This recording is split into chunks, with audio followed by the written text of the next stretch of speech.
ఈ బోర్డు కింద ఈ రోడ్ లో బైక్ పార్క్ చేయడానికి ఎంత ధైర్యం నీకు? బైక్ పార్క్ చేస్తాను ధైర్యం ఎందుకు, స్టాండ్ ఉండాలి కానీ. నీతో డిస్కషన్ అనవసరం, ఫైన్ కట్టు. కాలేజీలో ఫీజే కట్టను, ఫైన్ ఎందుకు కడతా? స్టూడెంట్ వా, ఓ పాతికుంటే ఇచ్చిల్పు. కలిసి 5 నిమిషాలు అవ్వదు, అప్పుడప్పుడు ఎత్తారంటే. పిచ్చా అండి నీకు. బండి స్టేషన్కి వెళ్ళిందంటే కోర్టు, ఫైన్లు, న్యూసెన్స్. అది అడిగింది ఇచ్చి పడేయచ్చు కదా. ఆడెవడ బండికో మనందుకు డబ్బులు ఇస్తాం. ఇంత ఎదవేంట్రా నువ్వు? మనిషి అందరితో ఏదో మంచి క్వాలిటీ ఉండాలి కదా.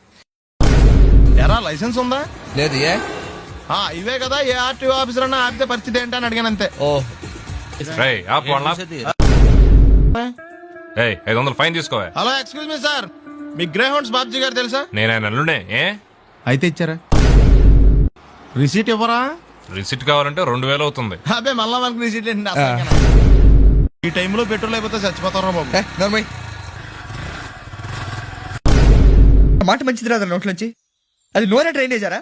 అంటే నేను అనబోతే మాత్రం 1 లీటర్ పెట్రోల్ తనవారు వెళ్ళిపోతాం. చంపేస్తుంది.